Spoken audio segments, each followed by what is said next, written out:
Qué bueno que el Señor nos da la bendición de poder estar en esta mañana reunidos como iglesia, presentándonos delante de nuestro buen Dios. Creo que tanto ustedes como yo hemos venido con un mismo propósito. El propósito es escuchar a nuestro Dios. ¿Cierto que sí?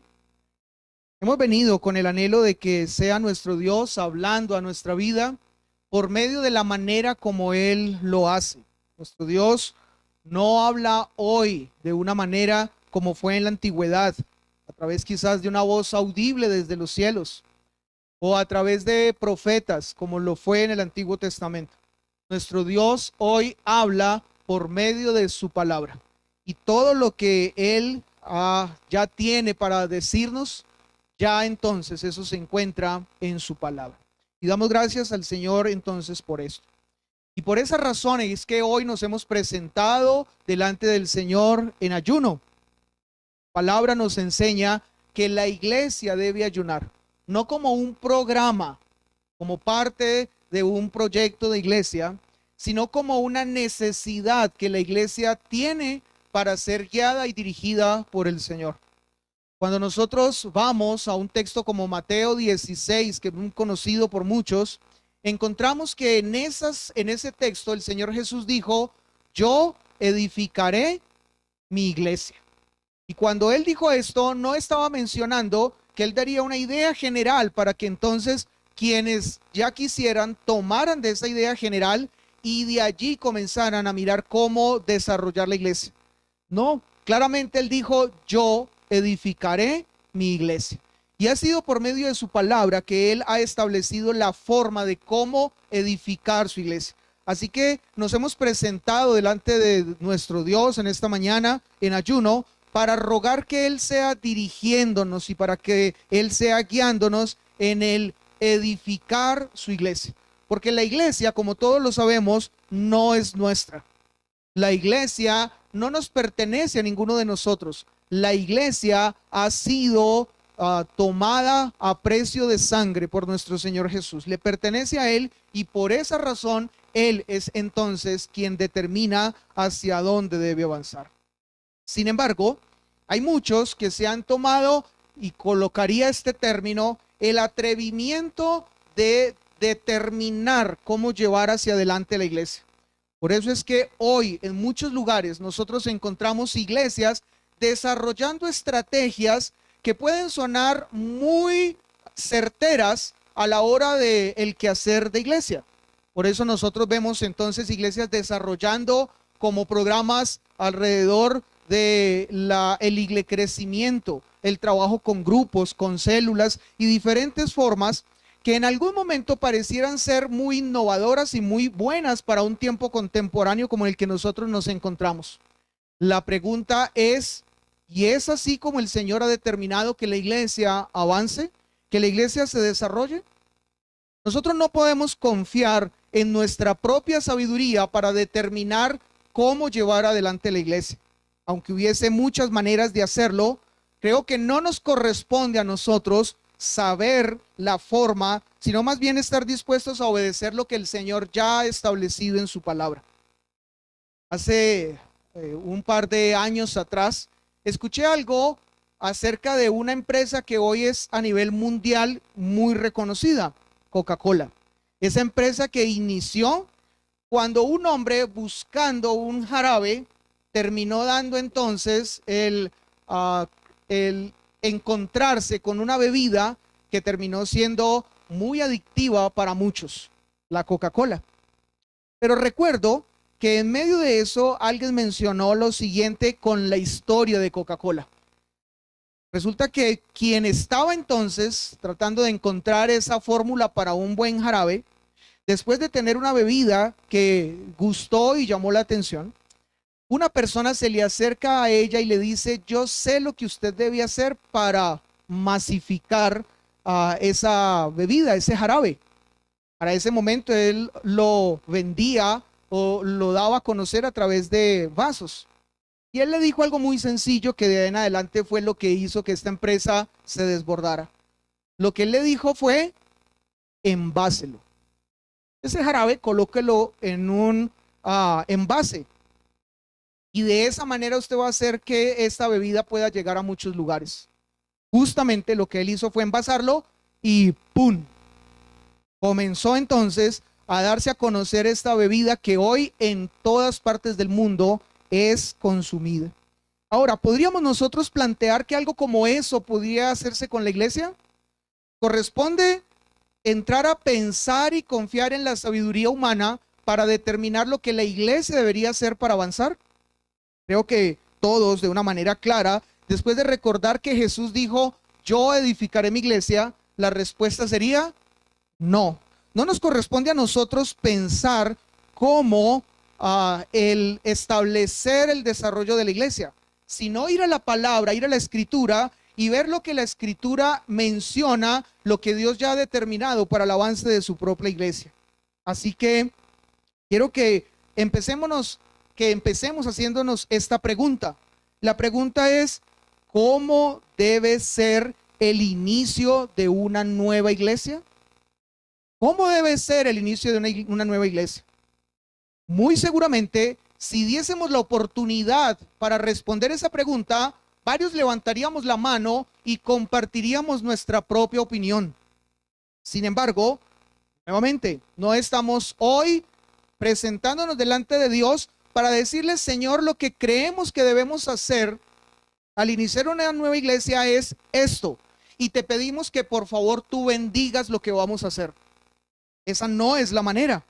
Lo que debemos hacer es ir delante del Señor y decirle cómo debe iniciar una nueva iglesia y preguntarle a Él cuál es su voluntad, y al entender y conocer su voluntad por medio de la palabra, entonces nosotros unirnos a ella y caminar en pro de lo que nuestro Dios ya nos ha determinado. Al ir nosotros al Nuevo Testamento, encontramos que el Nuevo Testamento nos da a conocer cómo fueron establecidas múltiples iglesias, muchas iglesias. Y aunque el Nuevo Testamento no nos permite tener claro un número cerrado de cuántas iglesias fueron establecidas en ese periodo del inicio de la iglesia primitiva, sí por lo menos se tiene claro a través de la lectura del Nuevo Testamento que fueron establecidas más de 20 iglesias en lugares específicos, aún con nombres muy específicos que nosotros también conocemos.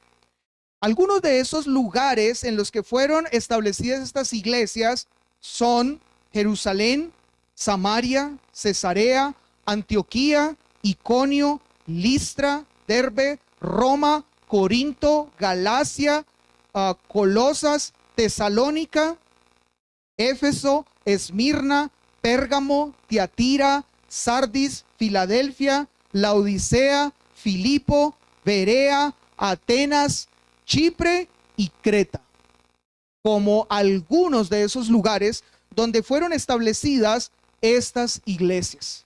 Y con el solo hecho de nosotros leer esta lista, estamos hablando aquí que leí 23 lugares, ya creo que nosotros nos estamos dando cuenta del gran esfuerzo y de la enorme entrega para que pudieran haber iglesias en cada uno de esos lugares. Pero hay algo muy interesante que nosotros comenzamos a encontrar cuando nos vamos a ver el proceso que Dios llevó a realizar para establecer esas nuevas iglesias. Muchas de estas iglesias fueron conocidas o han sido llamadas a lo largo del tiempo como iglesias domésticas. ¿Y qué es lo que significa iglesias domésticas? Iglesias que nacieron en la casa de muchos creyentes. No fueron iglesias que se alquiló un lugar o se compró un terreno, se edificó en ese terreno una estructura y después se llamó personas para ser parte de ellas.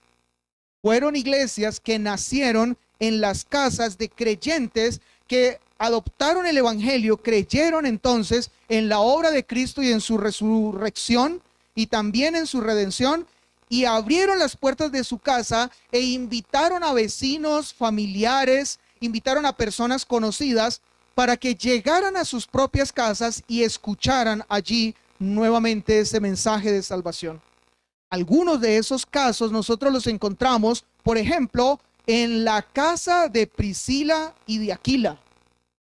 también nosotros encontramos ese mismo caso en la casa de un hombre llamado Gallo, y también en la casa de otra pareja llamada Ninfas y Arquipo, y también en la casa de Lidia. Así que nosotros encontramos diferentes ejemplos de casas que estuvieron con una disposición enorme de que a partir de ellas o por medio de ellas el mensaje de salvación fuera llevado a muchos lugares. Pero yo creo que es necesario que nosotros ahora, sabiendo que la Biblia misma nos muestra la manera como estas iglesias fueron comenzado a desarrollarse, ahora nos hagamos una pregunta aún más puntual. Y esta pregunta es la que nos va a nosotros a llevar a no pensar en la manera como a nosotros nos corresponde llevar adelante el establecimiento de una iglesia, sino colocar nuestra mirada en lo que el Señor ha dicho en su palabra de cómo debe ser desarrollado este proceso. La pregunta es, ¿cuál era el proceso que se seguía para el establecimiento de una nueva iglesia en el Nuevo Testamento? Nuevamente quiero compartirles la pregunta. ¿Cuál era el proceso que se seguía para el establecimiento de una nueva iglesia en el Nuevo Testamento? Nuestro Dios nos ha mostrado en su palabra que Él es un Dios de orden. Así que nosotros no podemos pensar que simplemente las iglesias fueron desarrolladas de una manera que no había un orden para lograr esto. Dios es un Dios de orden. Cuando nuestro Señor Jesucristo resucita y después de haber compartido 50 días con sus discípulos y después de haber ascendido, en ese momento de su ascensión, da una orden. Y creo que todos recordamos esa orden. ¿Cuál es? Id por todo el mundo, ¿y qué? Y predicar el evangelio. Haced discípulos a todas las naciones. Esa fue la orden que dio nuestro Señor Jesús. Eso lo encontramos al finalizar el texto de Mateo capítulo 28. Pero cuando nosotros vamos al texto de Hechos y continuamos la lectura de la historia de todo lo que allí aconteció en esta era primitiva, encontramos que esa orden comenzó a ser cumplida.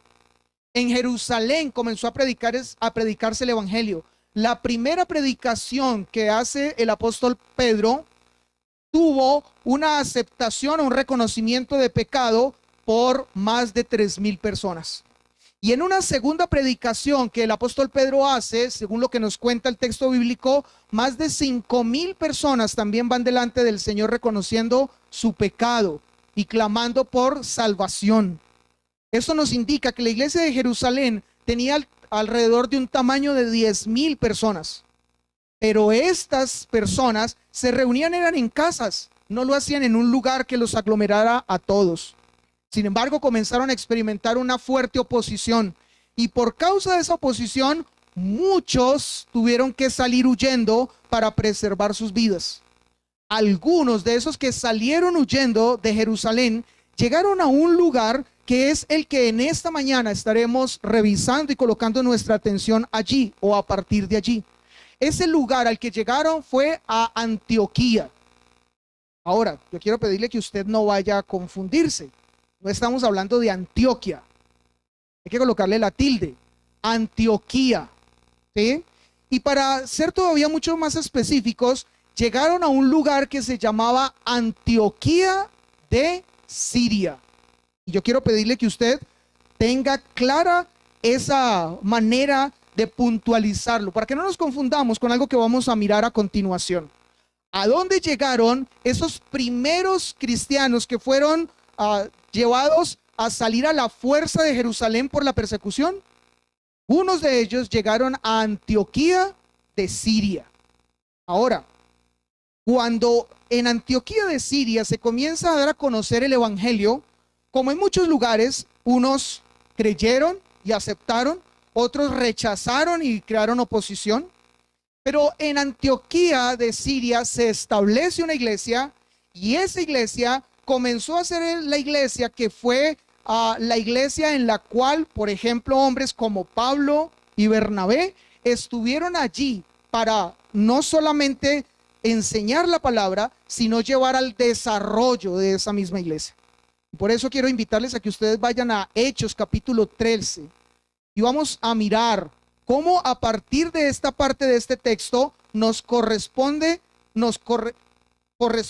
mirar lo que este texto nos muestra con respecto a cómo fue el proceso que se siguió para el establecimiento de una nueva iglesia en el Nuevo Testamento, o de las iglesias en el Nuevo Testamento.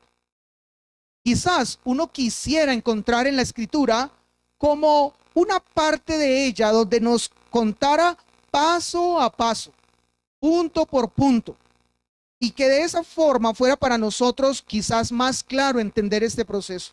Pero esa no es la manera como Dios inspiró su palabra. A través de contar el proceso de cómo Dios, a través de los viajes misioneros del apóstol Pablo, fue llevando su evangelio y haciendo que muchos conocieran y creyeran en él, es que nos vamos dando cuenta cómo se establecieron esas nuevas iglesias. Así que, si nos hacemos otra vez la pregunta, ¿cuál era el proceso que se seguía para el establecimiento de una nueva iglesia en el Nuevo Testamento? Vamos a encontrar 12 pasos. Vamos a ver 12 pasos que se dieron. Y bueno, hoy estamos en ayuno, o sea que creo que a nadie le está preocupando el almuerzo. Y vamos a tener un buen tiempo para ver lo que el Señor nos dice en su palabra. Pero vamos a ver esos 12 pasos.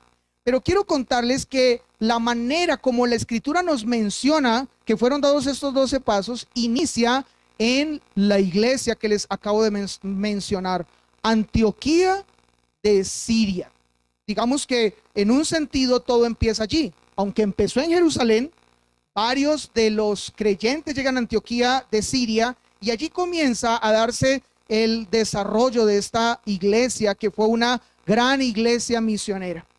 Y el primer paso que nosotros encontramos para desarrollar una nueva iglesia es: todo inicia con el Espíritu Santo.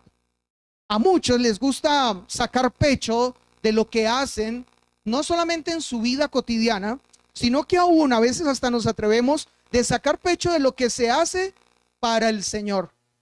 Ah, fui yo el que inicié este trabajo en la iglesia. Ah, fui yo el que desarrollé este ministerio para con los no creyentes. Ah, fui yo entonces el que me eché al hombro el desarrollo de esta área de la iglesia y por eso es que está como está. Pues bien, la Escritura no nos muestra que así empezaban las iglesias en el Nuevo Testamento. Todo iniciaba con el Espíritu Santo. Hechos capítulo 13, versículos 1 y 2. Dice la palabra de nuestro Dios. Había entonces en la iglesia que estaba en Antioquía, aquí no nos está aclarando, pero ya ustedes saben a qué Antioquía estamos haciendo referencia. Antioquía de Siria. Entonces, en Antioquía de Siria, en la iglesia que ya se había formado en ese lugar, habían profetas y maestros. Y el texto nos menciona a algunos de esos profetas y maestros: Bernabé, Simón el que se llamaba Níger, Lucio de Cirene, Manaén el que se había criado junto con Herodes el tetrarca, y Saulo. Versículo 2 en su primera parte: ministrando estos al Señor y ayunando, dijo el Espíritu Santo. Ahora, quiero que tengamos aquí algo claro al nosotros colocar nuestra atención en este versículo. Nos dice el texto que en esa iglesia de Antioquía de Siria habían entonces profetas y maestros. Mencionamos de manera ligera hace un momento que los profetas eran del Antiguo Testamento. Sin embargo, en el Nuevo Testamento se nos está hablando de profetas. Y se nos dice que en la iglesia de Antioquía habían profetas. Bueno, estos profetas no eran diferentes a los profetas del Antiguo Testamento. Y aunque el Nuevo Testamento no coloca su atención mayormente sobre ellos, sí nos deja ver que la manera como Dios hablaba a la iglesia en el inicio del desarrollo de ella fue justamente a través de profetas. Cuando llegamos al final del texto que acabamos de leer, o sea, al inicio del versículo 2, nos dice el texto que dijo el Espíritu Santo. Y uno se pregunta, ¿y cómo dijo el Espíritu Santo? ¿Un trueno? ¿Un megáfono? No, la manera como dijo el Espíritu Santo fue a través de estos profetas. No sabemos exactamente quiénes, pero en esa iglesia había profetas y fue a través de ellos que el Espíritu Santo dio una orden. Pero antes de mirar lo que nos dice el texto con respecto a la orden, quiero que cada uno de ustedes ponga atención en una práctica que había en la iglesia de Antioquía de Siria. La práctica que había en Antioquía de Siria era que ellos ayunaban. Y yo sé que el ayuno es algo que ha sido tergiversado en otros lugares. Y el ayuno ha sido una práctica que muchos la han tomado con el propósito de hacer que Dios termine haciendo la voluntad de quien ayuna. Pero para nada esto es el ayuno. El ayuno es un tiempo en el cual cada uno o como iglesia nos presentamos delante de Dios para rogar de parte de Él su guía y su dirección. Para que sea Él a través de ese tiempo dando dirección a nuestra vida. Por eso hoy nosotros nos hemos presentado como iglesia en ayuno delante de Dios. Tenemos por delante una gran responsabilidad. Si el Señor nos está llamando al establecimiento de una nueva iglesia, debemos depender de Él. Debemos consultarle a Él y preguntarle a Él cuál es su plan, su voluntad perfecta. Y una de esas maneras de cómo podemos hacerlo es presentándonos en ayuno delante de su presencia. Eso era lo que hacía la iglesia. Ellos ayunaban por las diferentes necesidades que tenían como iglesia. Y es en medio de esa dependencia del Espíritu que a través de profetas, ¿qué sucedió? El Espíritu Santo. A nadie antes se le había ocurrido algo, nadie en ningún momento había pensado en algo. Simplemente el texto nos dice, el Espíritu Santo fue quien comenzó todo este proceso. Pero ¿qué es lo segundo que sucede al seguir la lectura? Después que es el Espíritu Santo el que le inicia este proceso, nosotros lo que vemos en el texto bíblico es que el Espíritu Santo selecciona los misioneros. El Espíritu Santo es el que hace que hombres muy puntuales sean los que son llamados a una obra y a una tarea que Él mismo ha determinado. Sigamos leyendo el versículo número 2, a partir de la mitad de ese versículo 2. Dice nuevamente, dijo el Espíritu Santo, y aquí aparece entonces esta palabra clave, apartadme.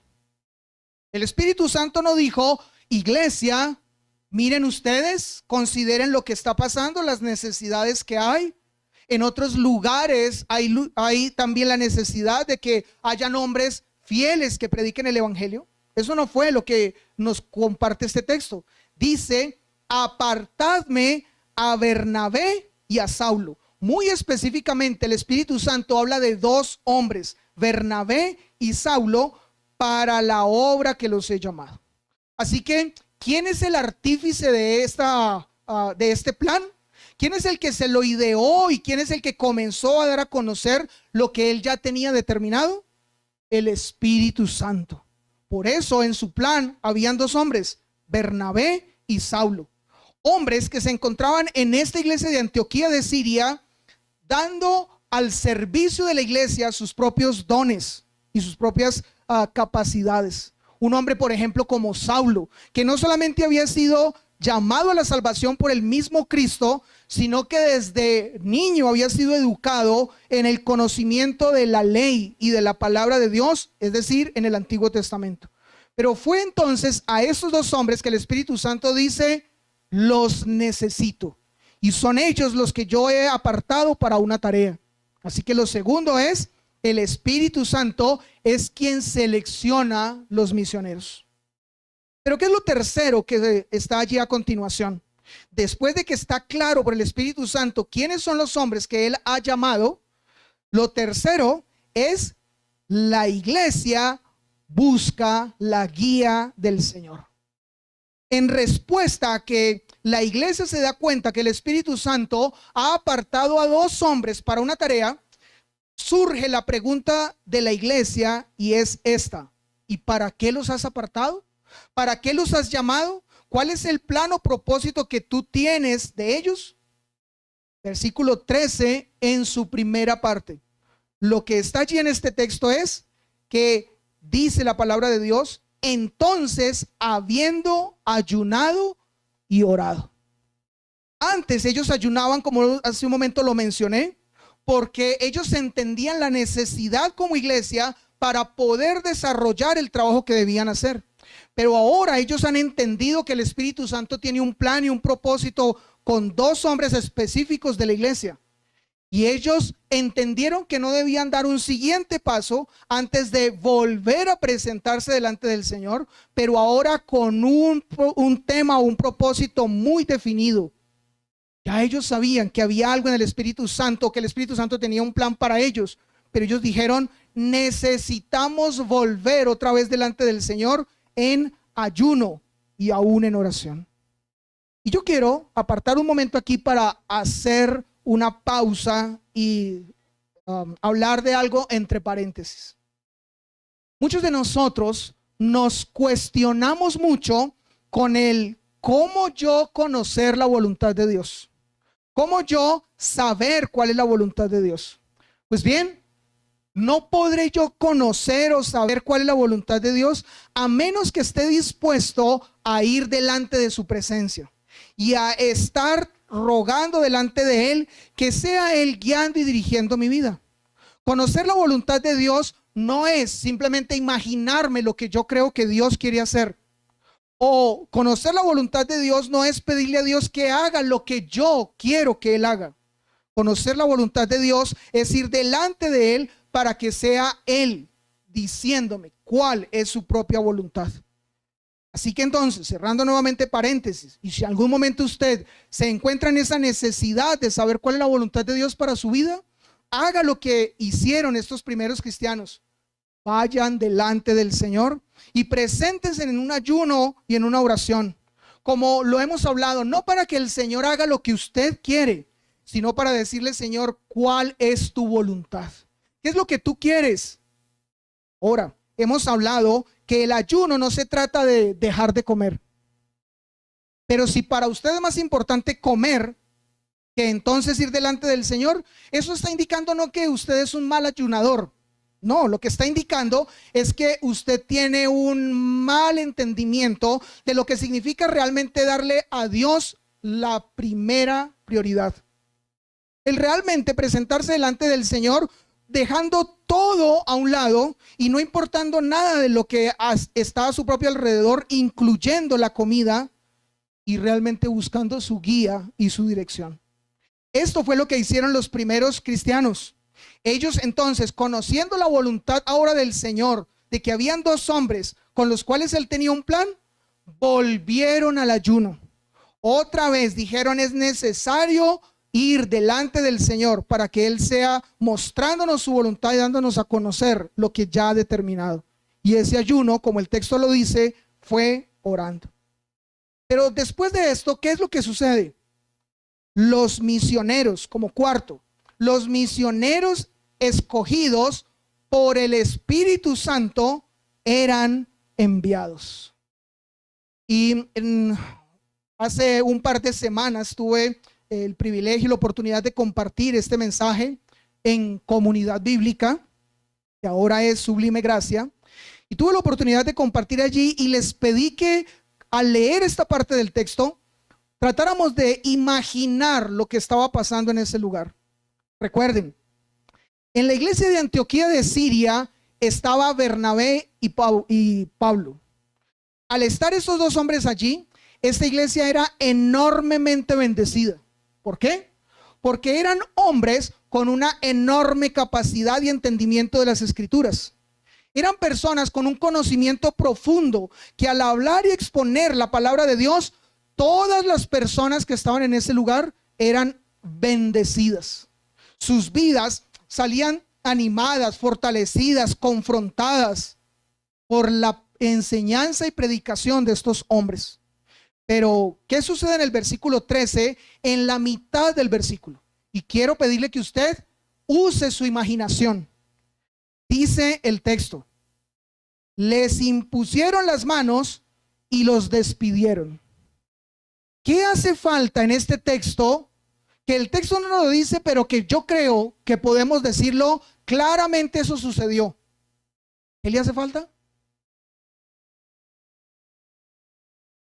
El texto, yo creo que debiera, sin con eso queriendo decir que faltó inspiración aquí, Dios nos libre de decir algo como eso en algún momento, pero diríamos que en algún momento el texto pudiera decir, les impusieron las manos, lloraron y los despidieron.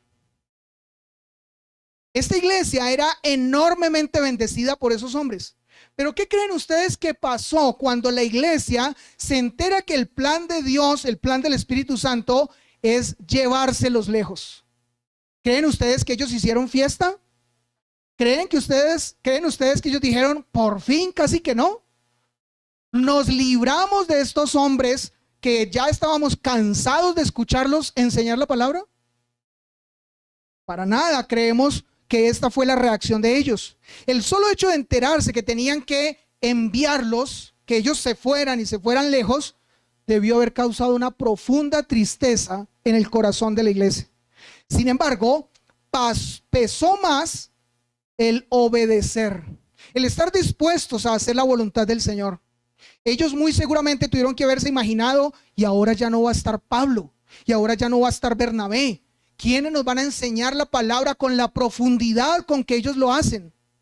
Pero a pesar de ese pensamiento, impusieron las manos, colocaron sus manos sobre ellos como una señal de traspaso de autoridad. Y después de eso, los despidieron. Muy seguramente, al usar la imaginación, podemos ver las caras de ellos con lágrimas corriendo por sus mejillas, queriendo abrazarlos y no queriéndolos dejar ir, pero sabiendo que eso era lo que Dios había determinado y por eso despidiéndolos. Ahora, ¿qué más sucede?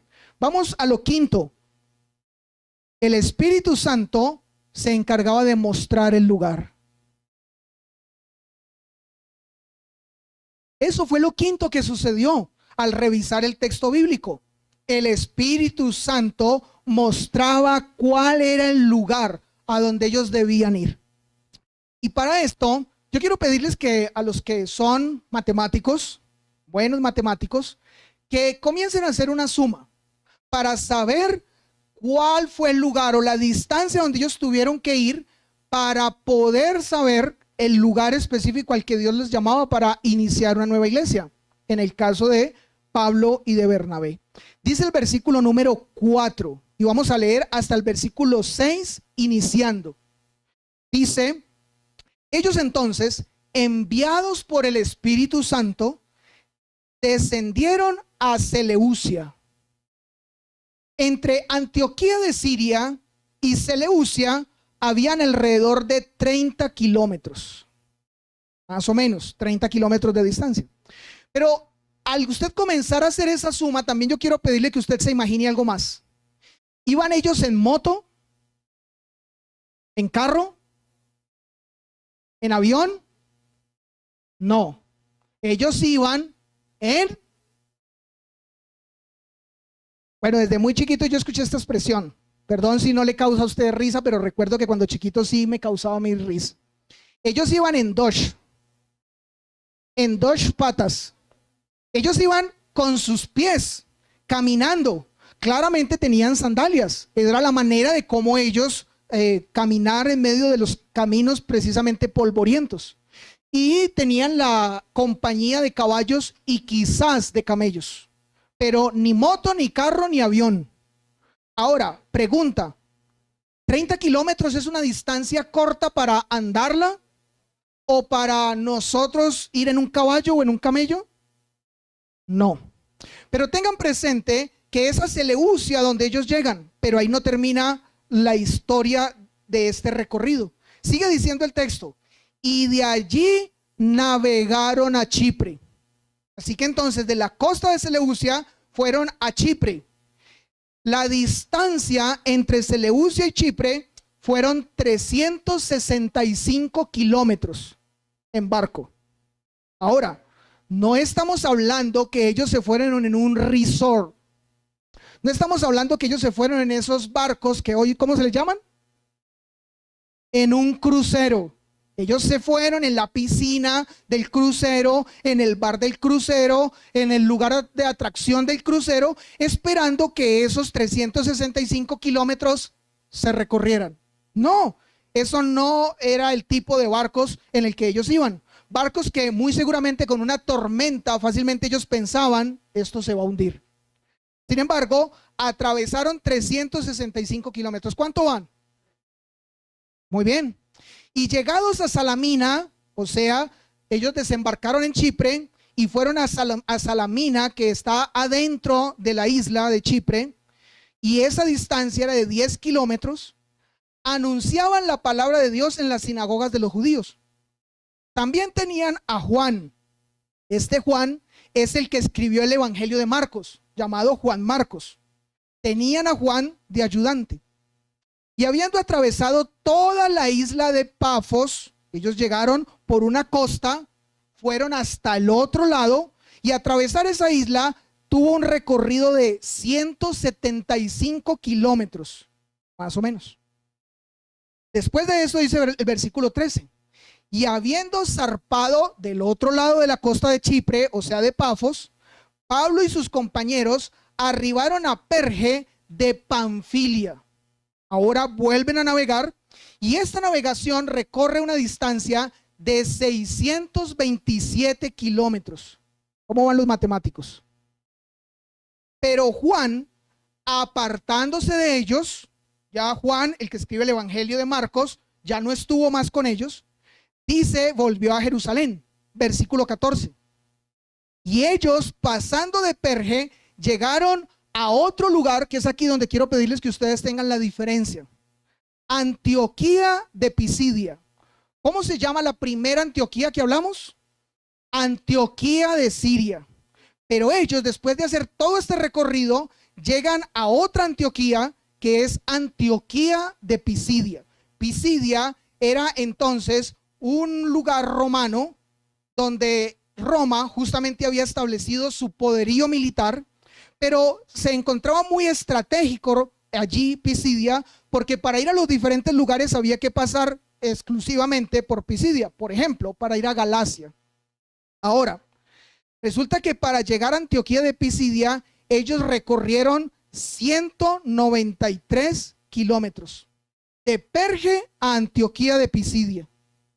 Y estando en Antioquía de Pisidia, nos termina de decir el versículo 14, entraron en la sinagoga un día de reposo y se sentaron. Bien, pregunta para los matemáticos. Desde Antioquía de Siria hasta Antioquía de Pisidia, ¿cuánto recorrió Pablo y Bernabé? Buenos matemáticos o buenas calculadoras, no sé. Pero la respuesta es 1400 kilómetros. Para Pablo y Bernabé llegar a Antioquía de Pisidia, recorrieron 1400 kilómetros. Ahora, algunos, quizás los jovencitos que están aquí dicen 1400 kilómetros. No, pues eso lo recorro yo. Sí, claro, en avión. Pero ellos lo recorrieron a pie, en caballo o en camello. Es como ir de Popayán a La Guajira a pie. Esa fue la distancia que ellos recorrieron para llegar a Antioquía de Pisidia. Así que ese fue el lugar donde Dios estableció que se formara esta nueva iglesia. Y me llama mucho la atención cuando nosotros comenzamos a pensar en la historia de Iglesia Bautista Reformada Sublime Gracia. Hace 7 años, esta iglesia empezó en una sala de una familia. Allí se comenzaron a invitar amigos, vecinos, familiares. Y como hace un momento Henry lo compartía, diferentes personas comenzaron a escuchar el evangelio. Después de varios años, alrededor de 4 años de estar en una sala de una casa, este grupo fue llevado al salón comunal de un conjunto en Soacha.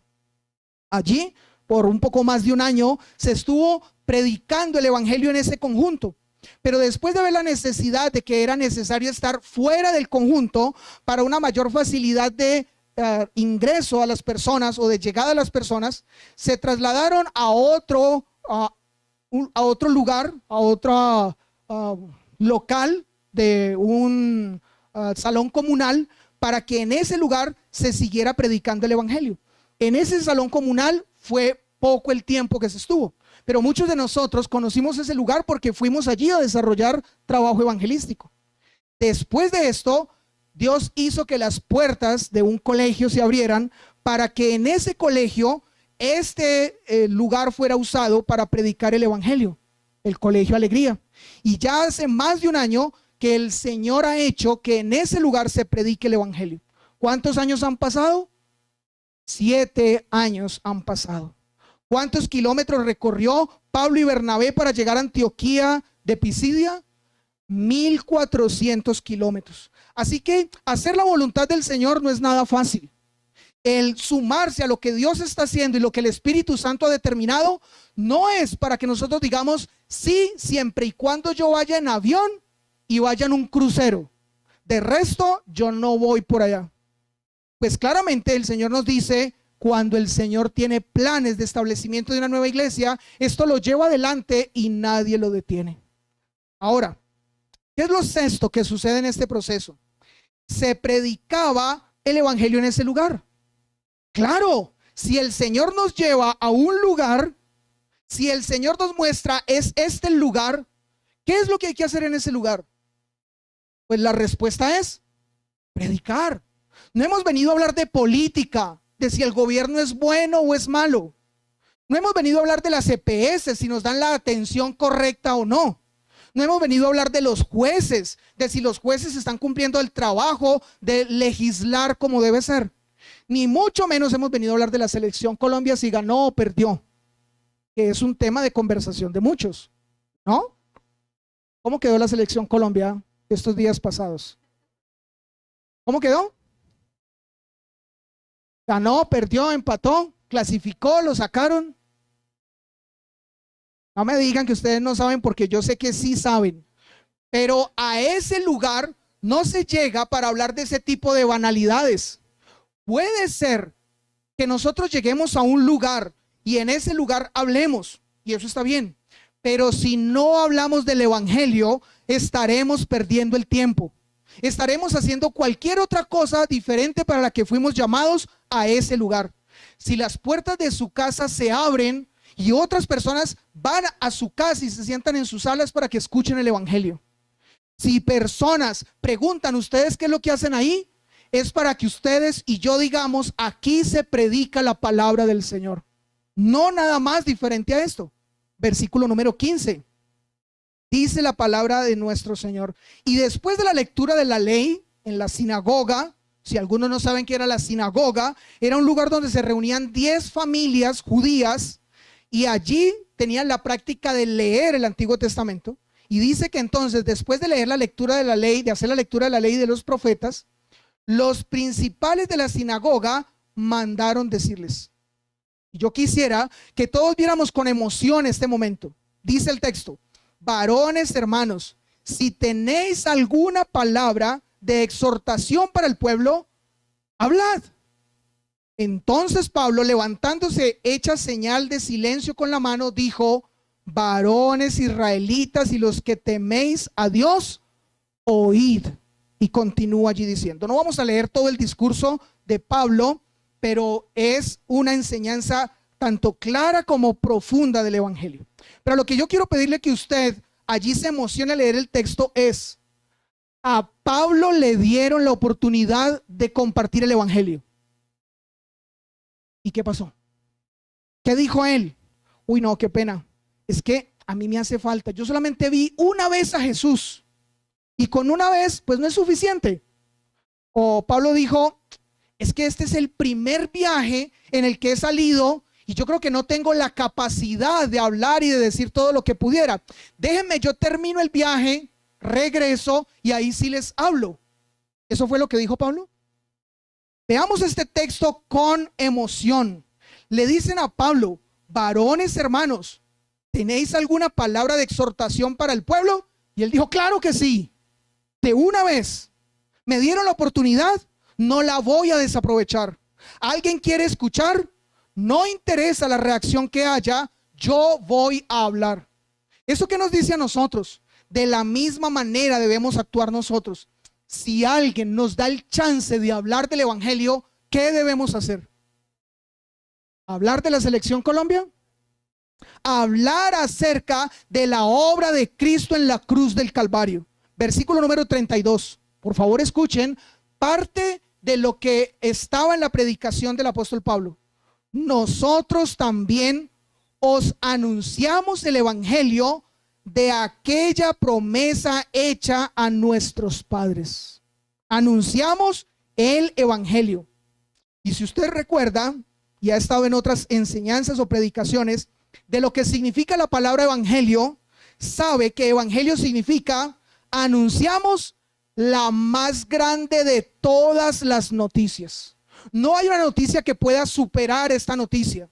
No hay una noticia que sea más importante. No hay una noticia que pueda de alguna manera llegar a un mayor gozo por escucharla.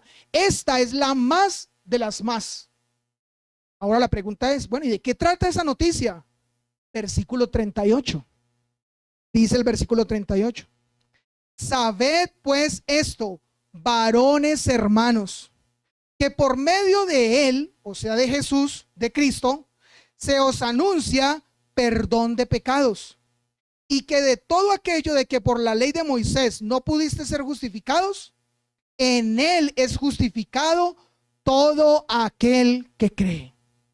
Ahora, ¿cuál es el problema en el que nosotros nos encontramos en el día de hoy? Que a muchas personas se les habla de Jesús y lo toman como uno más. Ah, Jesús, interesante, buen hombre, alguien digno de escuchar, de aprender y de imitar en algunas cosas. Ah, Jesús, yo ya he escuchado de él, yo ya sé algo de él, pero ninguno de muchos de los que escuchan hoy tienen un corazón dispuesto de ser afectados y de ser confrontados por este mensaje de Jesús. ¿Cuál es el peor problema que tiene el ser humano en el día de hoy? El peor problema es que está enemistado con Dios. Ese es el peor problema. No de que no tiene plata, no de que no tiene trabajo, no de que no tiene ni siquiera salud, que son cosas muy necesarias, pero ese no es el peor problema. El peor problema que tiene el ser humano hoy es que está enemistado con Dios. Es enemigo de Dios, y por causa de esa enemistad Dios lo ha condenado a un infierno eterno, a una condenación de dolor y de tragedia eterna. Pero muchos escuchan esto, aún de los que están hoy sentados en este lugar, y no le ven problema a este mensaje. Simplemente dicen, yo ya sé eso. No me lo repita, que yo ya lo conozco. Sí, pero ha afectado tu vida de tal manera que te ha llevado a una reconciliación con el Señor, o sigues simplemente diciendo, lo sé, pero no te interesa. Versículo 39. Y de todo aquello de que por la ley de Moisés no pudiste ser justificados. Las nuevas traducciones bíblicas, al querer colocar el lenguaje bíblico de una manera que pueda ser más fácilmente entendible, han sacrificado palabras con un alto contenido teológico. Una de las palabras que pocos se encuentran, o que se encuentran menos en las nuevas versiones más cómodas para leer, por ejemplo, Palabra de Dios para Todos, Dios habla hoy, Nueva Versión Internacional y demás, exceptuando Reina Valera y Biblia de las Américas, esta palabra ha desaparecido de su vocabulario. ¿Cuál? Justificados. Ahora, ¿qué significa la justificación? Ese es el corazón del evangelio. El corazón del evangelio dice que tú, siendo culpable, el Señor te declara inocente, pero no porque tú hiciste lo suficiente para ser inocente, sino porque un inocente ocupó tu lugar y pagó por tus pecados, para que a través de él, delante del Señor, fueras hallado justo. Como que si no hubieses roto, como alguien lo dijo en una ocasión, si no hubieses roto un plato. Pero muchos escuchan de Jesús y leen este texto y dicen, yo ya sé eso, gracias. Gracias por habérmelo dicho. Ahora, yo sigo con mi vida, porque es mi vida la que tengo que atender, es mi vida la que tengo que seguir llevando adelante. Pero el corazón del evangelio habla de una reconciliación hecha por Dios. para su gloria y para su honra. Y yo puedo resumirlo de esta manera. Dios crea al hombre. El hombre, de una manera infame, peca contra Dios. Y quien asume el costo de ese pecado es Dios mismo. ¿No es esto glorioso? ¿O es esto para nosotros simplemente por debajearlo y no tomarlo en cuenta para nuestras vidas? Sigamos adelante. ¿Qué es lo siguiente que acontece en el texto? Lo que continúa es: hombres y mujeres creen en el evangelio. Ya el evangelio se expuso, ya el evangelio fue dado a conocer en ese lugar, en Antioquía de Pisidia. Pero ahora hombres y mujeres reaccionaron positivamente al evangelio. Versículo 48. Los gentiles, oyendo esto, se regocijaban y glorificaban la palabra del Señor, y creyeron todos los que estaban ordenados para vida eterna. Hay muchas cosas que frustran a la hora de la evangelización. Y es que nosotros predicamos y muchos no atienden y rechazan. Pero hay algo que llena de gozo y de alegría a quien comparte el evangelio. Y es cuando uno de esos tantos escucha y acepta. Ahora, nosotros no estamos llamados a multitudes. Si una sola persona cree, ¿es suficiente? Es suficiente por una sola persona que reconoce su condición de pecador y su necesidad de ir delante del Señor clamando por perdón y por salvación. Bueno, muchos judíos que fueron los primeros que invitaron a Pablo y a Bernabé a predicar, muchos de ellos dijeron: gracias, muchas gracias, una palmadita en el hombro y gracias. Pero los gentiles fueron los que escucharon y creyeron. Y dice que los que creyeron, y esto es un aliciente para los que evangelizan, que debemos ser todos como iglesia, los que creyeron eran los que estaban ordenados para vida eterna. En otras palabras, los que Dios ya había determinado que serían salvos. Muchos dicen: ¿y si Dios había determinado porque fueran salvos, no se van a salvar por sí solos? Eso es lo que se conoce en la teología como el hipercalvinismo. Los que se van a salvar, no hay necesidad de predicarles. Pero la escritura nos dice: así como Dios ha determinado salvar a algunos, también Dios ha determinado salvarlos por medio de la predicación. Así que usted y yo, ¿qué tenemos que hacer? Predicar, ir y predicar, porque es a través de la predicación que quienes Dios ha determinado salvar, se salvarán. Octavo, ¿qué es lo octavo que sucede en este proceso? Después de que ya hay nuevos creyentes, de esos nuevos creyentes se forman discípulos. Y aunque uno pudiera estar diciendo esto con agrado y con gozo, tendría que decirlo con tristeza. ¿Por qué? Porque uno debiera esperar que de todos los que creyeron, todos sean discípulos. Pero resulta que de todos los que creen, algunos más que otros toman en serio la vida cristiana. Y esos se convierten en grandes discípulos del Señor. Se convierten en aquellos que van y se esfuerzan y entregan y luchan. Y no les importa dejar su sangre en la arena, pero están dispuestos a todo por el Señor. Versículos 49 y 52. ¿Qué nos dicen estos textos?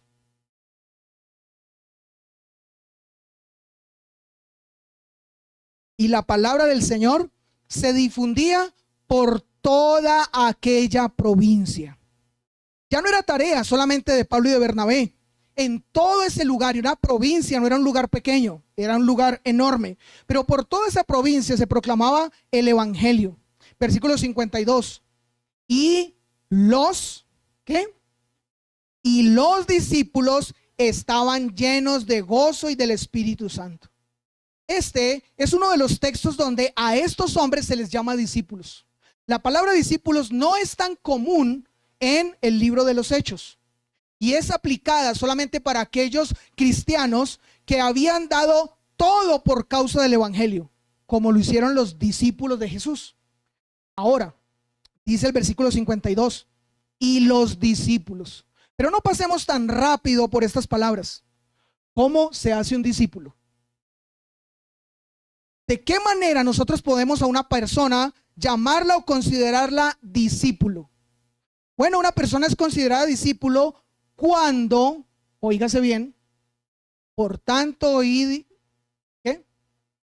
Y haced discípulos a todas las naciones. Ah, muy bien. Gracias, Señor, por darnos esa orden. Pero el Señor Jesús establece cómo se hacen discípulos. Por tanto, id y haced discípulos a todas las naciones. Mateo 28, 19 y 20. Enseñándoles que guarden, y la siguiente palabra es la más importante allí, de la que nosotros no debemos olvidarnos. Esa siguiente palabra es todas. Cuando se hace un discípulo no se hace metiéndole en una máquina para que salgan réplicas de ese discípulo en cantidades y como arroz. Un discípulo se hace siempre y cuando esa persona haya recibido, aprendido o haya tomado para sí todas las cosas. Todas. Pregunta: ¿cuánto tiempo nos demoramos haciendo un discípulo? ¿Podemos meterlo en una máquina express para sacar discípulos en cantidades? A un discípulo hay que gastarle tiempo. A un discípulo hay que visitarlo en la casa. Con un discípulo hay que orar. Con un discípulo hay que levantarle las manos cuando sus manos han caído. Con un discípulo hay que enseñarle que lo que está haciendo es incorrecto y debe cambiar para hacer lo correcto. A un discípulo hay que llevarlo a la madurez cristiana y al conocimiento y entendimiento del Señor Jesucristo. ¿Cuánto nos demoramos haciendo eso? Ahora, si alguno cree que hacer discípulos es algo que se puede hacer en cuestión de un par de meses, yo quisiera pedirle que me dé el secreto. Porque yo he llevado años con muchos queriendo que sean discípulos, y dentro de todos ellos yo me considero hace falta mucho. Un discípulo no se hace de la noche a la mañana, pero dice el texto que en estos hombres que creyeron, notaron que varios de ellos se convirtieron en discípulos. En otras palabras, aquellos que lo dieron todo, lo daban todo por el Señor y su palabra. ¿Y qué más continúa en el texto? Punto número 9. Se identificaban varones maduros llamados al ministerio. Habían varios allí entonces que estaban dispuestos a trabajar, a servir, a colocar delante de ellos los intereses de otros por encima de los propios. Pero dentro de esos se resaltó algunos que estaban dispuestos a hacer más. ¿Y saben qué estaban dispuestos a hacer más? Estaban dispuestos a convertirse en pastores de los demás. Siempre yo recuerdo esto. Alguien dijo, ¿y su papá qué hace? Nada. ¿Cómo así? ¿Pero él realmente qué hace? No, es pastor. Ojalá el ser pastor fuera algo como eso, no hacer nada. Pero el ser pastor es una tarea de ardua entrega, de un esfuerzo y un sacrificio mayor. Y no por eso hay que colocar a los pastores en un pedestal. Y no por eso hay que llevarlos a una condición donde ellos adquieran el reconocimiento de todos. No. Pero tampoco es desconocer el esfuerzo y la entrega que ellos tienen. Ahora, dentro de esos discípulos, entonces se identificaron algunos que estaban siendo llamados al ministerio. Hechos, capítulo 14. Vamos ahora al siguiente capítulo. Dejamos el 13. Capítulo 14, versículos 21 y versículo 22. Y veamos lo que dice allí. Dice el versículo 21. Y después de anunciar el evangelio en aquella ciudad y de haber muchos discípulos, volvieron a Listra, a Iconio y a Antioquía. Antioquía es de Pisidia, confirmando los ánimos de los discípulos, exhortándoles a que permaneciesen en la fe y diciéndoles: es necesario que a través de muchas tribulaciones entremos en el reino de Dios. ¿Qué es lo que nos cuenta ahora este texto? Ya Pablo y Bernabé habían dejado Antioquía de Pisidia y habían ido a otros lugares a seguir predicando, pero se encontraban de regreso hacia Antioquía de Siria, y al regresar hacia Antioquía de Siria vuelven y pasan por Antioquía de Pisidia.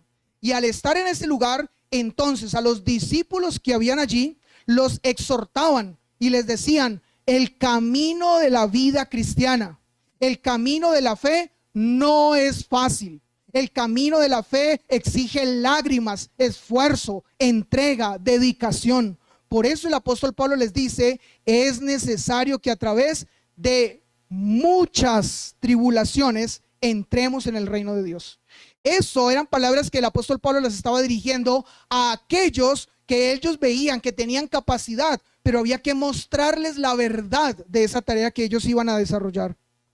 Si a uno le dijeran, mire, Andrés, si usted se hace pastor, va a tener el reconocimiento de todos, lo van a mirar con respeto, le van a hablar con una dedicación, usted va a encontrar que la gente lo va a escuchar, usted va a encontrar que en todos tiene en el corazón un lugar especial.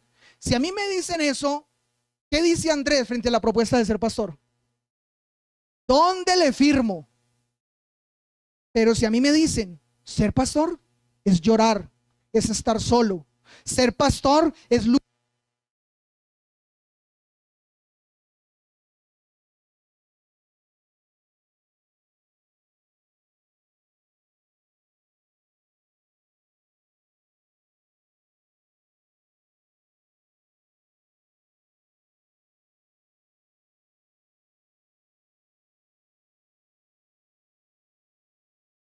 Por favor, hablen con otro. Pero claramente a estos hombres se les estaba diciendo lo que ellos debían enfrentar en este camino de ser pastores. Y ahora viene el 10. ¿Qué sucede a continuación? Después de estar preparando a estos nuevos pastores, se establecían iglesias y se constituían pastores a los que se les delegaba la autoridad. Ahora ya habían pastores entonces que estaban dispuestos a lo que habría que sacrificar por seguir adelante con la obra del reino de Dios. Así que entonces los apóstoles establecían iglesias y en esas iglesias establecían pastores. Y nuevamente hago esta aclaración: cada iglesia que los apóstoles establecieron, las establecieron con una pluralidad de pastores, varios, y una paridad de pastores al mismo nivel todos. No había diferencia. Versículo 23 del capítulo 14. Dice el texto: y constituyeron ancianos en cada iglesia, y habiendo orado con ayunos, los encomendaron al Señor en quien habían creído. Nuevamente, nosotros somos muy ligeros para leer la palabra de nuestro Señor, pero una palabra que no debiéramos pasar por alto en este texto es la palabra constituyeron. La palabra constituyeron encierra una actividad enorme al interior de la iglesia. Pero si quisiéramos resumir esa actividad o resumir esa responsabilidad que la iglesia desarrolló, constituyeron significa una elección a mano alzada. Es decir, reunieron la iglesia donde estaban esos discípulos que hacían parte de todo ese trabajo, y después de haber advertido a los que caminaban hacia ser pastores y decirles lo sacrificial que había que hacer para desarrollar ese trabajo, dijeron: ahora ustedes como iglesia elijan a quienes les van a pastorear. Y ellos, a través de levantar su mano, dijeron: fulanito, sutanito y perencejo. Y ellos entonces se convirtieron en los pastores de esta iglesia y les delegaron autoridad. Y a partir de allí ellos comenzaron a guiar la iglesia conforme a lo que ellos entendían en las escrituras y les había sido enseñado por el apóstol Pablo y también por Bernabé. Pero ¿qué más sucedía? 11. Se daba informe a la iglesia fundadora. Algo mencionó hace un momento Henry, y él hablaba de que lo que ha estado pasando en Soacha no ha sido algo que de alguna manera ha estado desconectado de lo que sucede en esta iglesia local. Constantemente se está llevando un seguimiento a lo que acontece allí en Sublime Gracia. Todas las semanas el cuerpo pastoral se reúne con el cuerpo de diáconos y candidatos para evaluar toda la iglesia, y dentro de eso evaluar lo que pasa ahora en Sublime Gracia, evaluar las cosas que suceden, si las personas asisten, no asisten, si se está desarrollando el trabajo, cómo Henry está haciendo este mismo trabajo allí, lo está pudiendo hacer con tranquilidad o por causa de su hija, que fue algo que pasó hace unas semanas atrás, tuvo que ausentarse por unas semanas. Todo esto se evalúa porque hay una iglesia fundadora que es la que tiene la responsabilidad de vigilar el proceso. ¿De dónde se toma esto? Justamente de las escrituras. Ninguna iglesia debe iniciar sin que haya una iglesia madre que esté llevando adelante el proceso. Versículo 24 del capítulo 14 de Hechos. Dice la palabra del Señor: Pasando luego por Pisidia, esta es la región completa donde estaba Antioquía, vinieron a Panfilia y habiendo predicado la palabra en Perge o Pergue, descendieron a Atalía. De allí navegaron a Antioquía, pero esta Antioquía ya es de Siria, desde donde habían sido encomendados a la gracia de Dios para la obra que habrían cumplido. Y habiendo llegado y reunido a la iglesia, refirieron cuán grandes cosas había hecho Dios con ellos y cómo había abierto la puerta de la fe a los gentiles. ¿En dónde la puerta de la fe a los gentiles se abrió? En Antioquía de Pisidia. Fue uno de los lugares donde se puntualizó eso. Así que entonces Pablo y Bernabé van y dan conocimiento a esta iglesia, Antioquía de Siria, de lo que había pasado en la nueva iglesia que se estaba estableciendo en Antioquía de Pisidia. Y Dios seguía guiando y fortaleciendo todo este trabajo. Y Dios seguía haciendo que su reino fuera extendido y su reino fuera cada vez más ensanchado. Solamente nos queda un punto. ¿Y qué pasaba después de esto?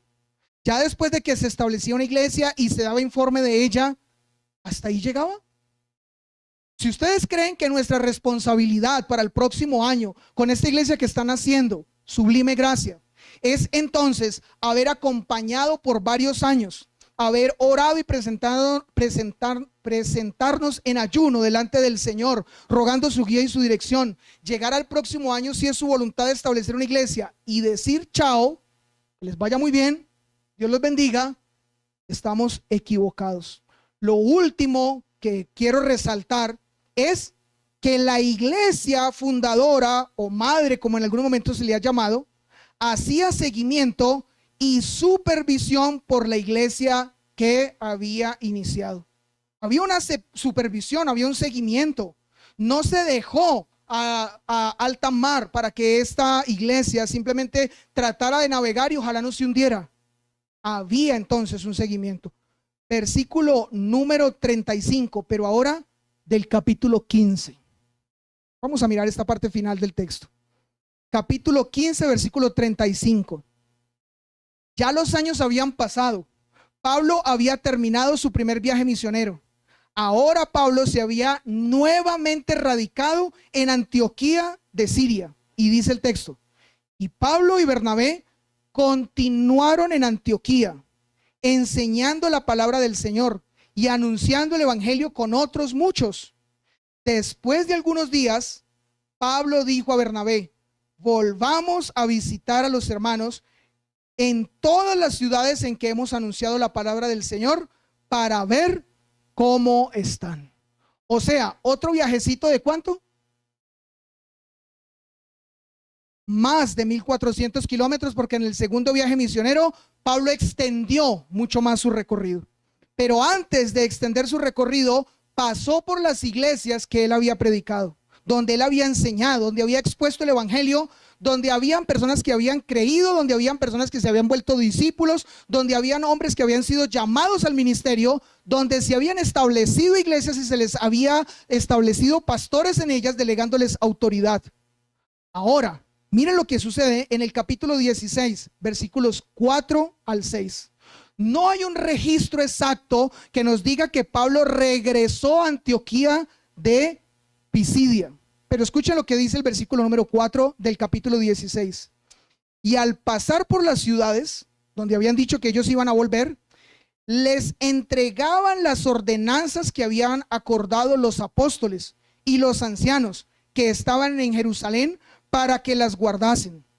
Así que las iglesias eran confirmadas en la fe y aumentaban en número cada día, y atravesando Frigia y la provincia de Galacia, les fue prohibido por el Espíritu Santo hablar la palabra en Asia. Y como es necesario profundizar en el texto, permítame mencionarle un par de cosas. Cuando Pablo va en ese regreso o en ese nuevo viaje misionero, ellos van para llevar órdenes a las iglesias que debían cumplir. Si nosotros aplicamos eso a nuestra vida hoy, significa entonces que pasados los años tendremos que decirle a la iglesia que están haciendo Sublime Gracia, después de un par de años, lo que ellos deben hacer. La respuesta es no. ¿Por qué? Porque las órdenes que llevó Pablo a esta iglesia que había nacido años atrás eran órdenes apostólicas. Y a menos que Pablo se pare y esté en medio de nosotros aquí, nosotros no podemos dar órdenes apostólicas. Solamente acompañar una iglesia que ha nacido y que lleva adelante el ministerio. Y ellos, guiados por el Señor y por su palabra, deberán seguir entonces desarrollando esta tarea. Pero nuevamente viene entonces la pregunta: ¿y dónde dice el texto que Pablo pasó por Antioquía de Pisidia? Mencionamos que Pablo en este segundo viaje misionero, tercer viaje misionero, atravesó Frigia y la provincia de Galacia. La provincia de Galacia estaba enseguida a la provincia de Pisidia.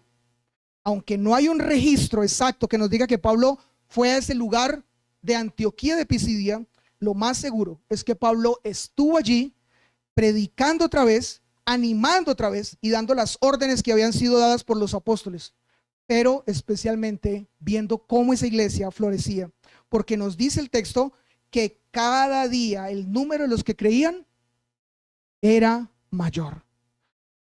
Pregunta final: ¿qué quisiera usted ver al paso de un par de años en Soacha, y especialmente donde la Iglesia Bautista Reformada, ¿cómo? Sublime Gracia están haciendo? ¿No quisieran ver algo como esto después de los años? Que más y más personas se sumen a conocer y a creer en Cristo Jesús y que sus pecados sean perdonados. Bueno, si eso es lo que anhelamos, entonces hagamos el proceso conforme a como Dios lo ha establecido en su palabra. No inventemos la rueda. No tratemos de hacer lo que nosotros pensamos que debemos hacer. Simplemente coloquémonos en las manos del Señor y hagamos lo que Él ha dicho ya en su palabra que debe ser hecho. Sometámonos a su voluntad y eso es lo que nos garantizará su bendición y que otros crean en el Señor y se arrepientan. Oremos. Padre Celestial, damos muchas gracias, Señor, en este momento. Tu palabra, Señor, es suficiente para nosotros. No nos corresponde ser aquellos que se mofan porque han podido establecer grandes estrategias, impactantes estrategias para el desarrollo de tu iglesia. No fuimos llamados a eso. Fuimos llamados a ser obedientes, a hacer tu voluntad, a sumarnos a lo que tú ya estás haciendo, a ser conscientes y sensibles a la obra del Espíritu Santo. Y cuando nosotros hacemos esto y vamos detrás de tu voluntad, entendemos que entonces es allí donde tu bendición está y donde esa palabra con poder, ese evangelio es predicado, hace que muchos entonces crean y se arrepientan. Esa es nuestra oración. Señor, anhelamos que con el pasar de los meses y los años, en tu voluntad y en tu gracia infinita, muchos a través de la nueva iglesia que están haciendo en Soacha, conozcan, Señor, de ti. Vayan delante de ti, doblando sus rodillas y reconociendo su necesidad de perdón y también recibiendo el gozo de la salvación. Señor, creemos que la tarea no ha terminado. Creemos, Señor, que la tarea todavía es larga y ardua, pero te rogamos, danos las fuerzas para hacer parte de esa tarea y para gozarnos, Señor, al ver cómo tu reino se extiende y para ver cómo tu evangelio transforma vidas. Y como dijo el apóstol Pablo, ese poder de salvación se muestra en la obra de nuevo nacimiento en la vida de muchos. Así que en tus manos como iglesia, guíanos y que no nos apartemos ni a diestra ni a siniestra de lo que tú ya has demandado en tu palabra para nosotros como iglesia. Eres, Señor, y a ti sea la gloria y la honra por siempre y para siempre. Amén. Dios les bendiga, amados hermanos.